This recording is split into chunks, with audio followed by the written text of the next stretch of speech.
Big pass வீட்டில் இருக்கக்கூடிய போட்டியாளர்களில் இப்போ ஒன் ஆஃப் த கண்டஸ்டன்ட் இருக்கக்கூடிய ஜாக்லின் மிட் வீக் எவிஷன் மூலிமா வெளில போக போகிறாங்க அப்படிங்கிற மாதிரி அப்டேட் ஒன்று வெளிவந்திருக்குது. அதோட விவரத்தை தான் இந்த வெளியில் பார்க்க போகிறோம். இந்த வாரம் பிக் பாஸ் வீட்டுக்குள்ள சௌந்தர்யா அப்புறம் முத்துக்குமரன் இவங்க 2 பேரை தவிர மீது எல்லாருமே நாமினேட் செய்யப்பட்டிருக்காங்க. இதில் இப்போ வரைக்கும் அஃபிஷியல் அப்புறம் அன்அஃபிஷியல் ரெண்டுத்திலையுமே கடைசி 4 லீஸ்ட் ஓட்டு வாங்கிறது யாரான்னு கேட்டிங்கன்னா ஜாக்லின், பவித்ரா, அருண் பிரசாத் அப்புறம் மஞ்சரி. இந்த 4 பேர் தான் ரொம்ப லீஸ்ட் ஓட்டு வாங்கியிருக்காங்க.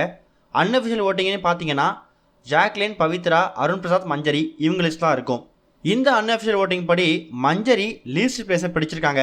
ஆனால் டபுள் எலிமினேஷன் அப்படின்னு வைக்கும்போது மஞ்சரி அப்புறம் அருண் இவங்க 2 பேரையும் அப்கமிங் வீக்கெண்ட் எபிசோடில் டபுள் எலிமினேஷன் அனுப்ப போகிறதாகவும் நடுவில் ஒரு ஆள் பணப்பெட்டி எடுத்துருவாங்க. அப்படி பார்த்தாலும் ஃபினாலே வீக்குக்கு மொத்தமாக 5 பேர் தான் அனுப்ப முடியும். மீதி ஒரு நபர் எக்ஸ்ட்ரா இருப்பாங்க. அவங்கள மிட் வீக் எவிஷன் மூலியமாக அனுப்புறதுக்கு பிக் பாஸ் டீம் பிளான் பண்ணிருக்கிறதாகவும் அந்த ஒரு நபர் ஜாக்லினாக இருக்கிறதுக்கான வாய்ப்புகள் இருக்குது அப்படிங்கிற மாதிரி அப்டேட் கிடச்சிருக்குது. பிக் பாஸ் வீட்டுக்குள்ளே இவங்க இருப்பாங்க, இவங்கெல்லாம் போக மாட்டாங்க, ரொம்ப ஸ்ட்ராங் அப்படின்னு நினச்சிருந்த பல போட்டியாளர்கள் கடந்த வாரங்களில் வெளியேறி போனதை நம்ம பார்த்துருக்கோம். அதுக்கு உதாரணமாக அன்ஷிதா, ஜெஃப்ரி, சுனிதா இவங்க எல்லாமே போகவே மாட்டாங்கன்னு நினச்சிட்டு இருந்தோம். ஆனால் அவங்களாம் அடுத்தடுத்த வாரங்கள் வெளியே போன விஷயம் ரசிகர்களுக்கு ஒரு பெரிய அதிர்ச்சி தான். அப்படி இருக்கும்போது ஜாக்லினுக்குலாம் நிறைய சப்போர்ட் இருக்குது அப்படிங்கிற மாதிரி இருந்தாலும் இவங்கள தான் ஃபினாலே வீக்குக்கு அனுப்பணும் அப்படின்னு முடிவு பண்ணிட்டாங்கன்னா கட்டாயம் அதை நம்ம எந்த விஷயமா நம்ம மாற்ற முடியாது. அன்அஃபிஷியல் ஓட்டிங்லையுமே ஜாக்லினுக்கான வாக்குகள் அப்படிங்கிறது ரொம்ப கம்மியாக தான் விழுந்திருக்கு. அப்போ அஃபிஷியல் ஓட்டிங்கில் எந்த அளவுக்கு விழுந்திருக்கும் அப்படிங்கிறத நம்ம கெஸ் பண்ணவே முடியல. வெளியில் ஜாக்லினுக்கு நிறைய ஃபேன் பேஸ் அதிகமாக இருந்தாலும் அஃபிஷியல் ஓட்டிங்கில் அவங்க ஓட்டிங் வாங்கியிருந்தா மட்டும்தான் அவங்க வீட்டுக்குள்ளே இருக்க முடியும். அது ஜாக்லினுக்கு மட்டும் இல்லை, பவித்ரா, அருண் அப்புறம் மஞ்சரி இவங்க 3 பேருக்குமே அதுதான் வரும். இந்த வீக் இல்லை அடுத்த வீக் ரெண்டுத்தில் ஏதாவது ஒரு வீக் டபுள் எலிமினேஷன் இருக்கும். அதுக்கப்புறம் பணப்பெட்டி ஒரு ஆள் எடுப்பாங்க. ஸோ எக்ஸ்ட்ரா இருக்கக்கூடிய ஒரு நபரை மிட் வீக் எவிஷனில் வெளியனுப்ப போகிறதாகவும் அந்த ஒரு நபர் ஜாக்லினாக இருக்கிறதுக்கான வாய்ப்புகள் இருக்கிறதாகவும் இப்போ அப்டேட் கிடச்சிருக்குது.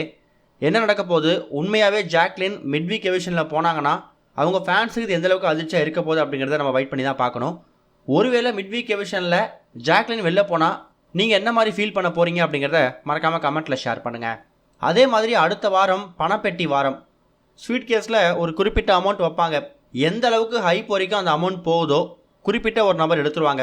கடந்த சீசனில் பூர்ணிமா எடுத்த மாதிரி ஒரு ஸ்மார்ட்டான மூவை இந்த வருஷம் யார் எடுக்க போகிறாங்க அப்படிங்கிற எதிர்பார்ப்பு அதிகமாக இருக்குது. ஏன்னா சௌந்தர்யா, தீபக், முத்துக்குமரன் இவங்க எல்லாருமே ஒரு 15-20 லட்சம் அப்படிங்கிற மாதிரி அவங்களே சில விஷயம் டிஸ்கஸ் பண்ணி வச்சுருக்காங்க.